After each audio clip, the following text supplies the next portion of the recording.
Hello बच्चों, let's read the question. The question says 10 coulombs of charge start from negative terminal of battery, flow through the battery and then leave the positive terminal through a wire, flow through a resistor and then return to the starting point on this closed circuit. In this complete process, the 10 coulomb, option A, have no net change in potential energy, option B, receive heat energy from resistor, option C, have a net loss of potential energy, option D, do positive work on the battery.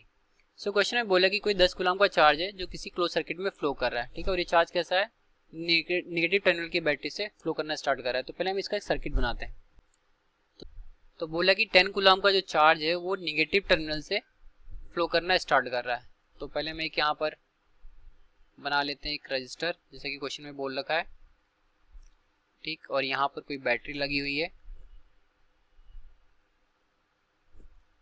ठीक है, और ये हमारा close circuit है. इसके दो ही component दे रखे हैं, बैटरी और रजिस्टर के बारे में बात कर रहा है.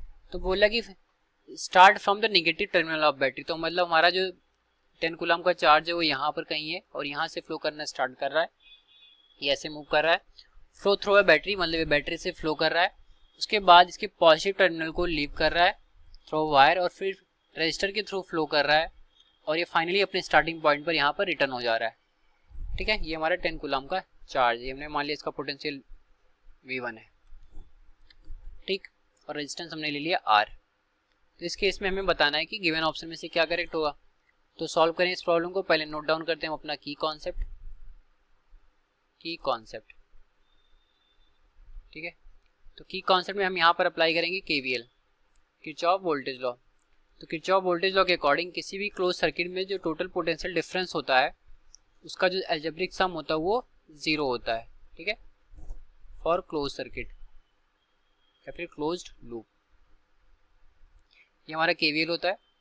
तो अब हम इसको अप्लाई करेंगे अपने इस प्रॉब्लम पर. तो यहाँ पर हमने जो हमारा बैटरी है इसका पोटेंशियल ले लिया V1, और जब यहाँ से करंट फ्लो करेगा तो इसकी वजह से जो रेजिस्टेंस है इसके क्रॉस एक पोटेंशियल ड्रॉप होगा, ठीक है. तो पोटेंशियल ड्रॉप होगा तो हम लेट कर लेंगे जो हमारा रेजिस्टेंस है इसके क्रॉस पोटेंशियल जो ड्रॉप है वो हो गया VR, ठीक. तो जब VR पोटेंशियल ड्रॉप इसके क्रॉस हो गया तो टोटल जो पोटेंशियल डिफरेंस हो जाएगा सर्किट का वो कितना हो जाएगा, V1 प्लस VR हो जाएगा और KVL के अकॉर्डिंग ये 0 हो जाएगा, ठीक. यूजिंग KVL इन सर्किट, KVL जब हमने अप्लाई किया तो इसके अकॉर्डिंग V1 प्लस VR जो कि हमारा टोटल पोटेंशियल था सर्किट का, ये इज इक्वल टू 0 हो गया, ठीक है. तो जो पोटेंशियल डिफरेंस आ गया हमारे पूरे सर्किट का वो कितना आ गया, 0 आ गया.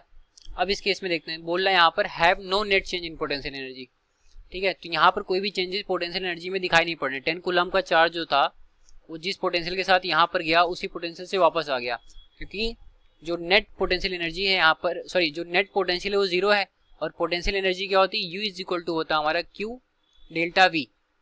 तो हमारा पोटेंशियल एनर्जी में जो चेंज है वो 0 होगा. क्यों, क्योंकि हमारा पोटेंशियल डिफरेंस जो है वो यहाँ पर 0 है. तो यहाँ पर हमारा क्या हो जाएगा, नो नेट चेंज, मतलब U इसका 0 होगा, no net change in potential energy, change in potential energy, ठीक.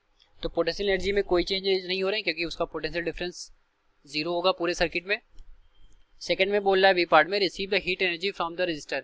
तो ये ऑप्शन गलत है क्योंकि जो हमारा रजिस्टर होता है वो एनर्जी को लॉस करता है, ना कि रिसीव कराता है किसी को, ठीक है. तो रजिस्टर से जो लॉस होने वाला हीट होता है वो होता है H is equal to I square into R. I हमारा हो गया सर्किट में फ्लो होने वाला करंट, R हमारा ये रजिस्टर हो गया जिसके क्रॉस ये हीट लॉस हो रहा है. ये क्या होता है, heat loss across R, heat loss, ठीक है. यहाँ पर लॉस लिखेंगे, तो हीट लॉस अक्रॉस R. तो ये हीट को लॉस करता है ना कि प्रोवाइड कराता है. तो दूसरा ऑप्शन हमारा गलत हो गया, पहला ऑप्शन सही है. सी पार्ट पे जाएं तो बोला have a net loss of potential energy. तो ये गलत है क्योंकि पोटेंशियल एनर्जी का कोई लॉस ही नहीं हो रहा है, ठीक है. हमने पहले ऑप्शन में भी इसको करके देख लिया तो हमारा सी पार्ट भी गलत हो गया. अब डी में बोल रहा है do positive work on battery. तो ये ऑप्शन भी गलत है क्योंकि जो बैटरी होता है वो चार्ज पर वर्क करता है, ना कि चार्ज बैटरी पर करता है, ठीक है. इसलिए जो बैटरी के द्वारा किया गया काम होगा वो पॉजिटिव होगा. यहाँ पर लिखेंगे battery do work on charge, ठीक है, तो इसके अकॉर्डिंग जो हमारा ऑप्शन करेक्ट आएगा वो ऑप्शन नंबर ए आएगा। Therefore A is correct. तो ये रहा हमारे इस क्वेश्चन का correct solution. I hope you understood well. Thank you.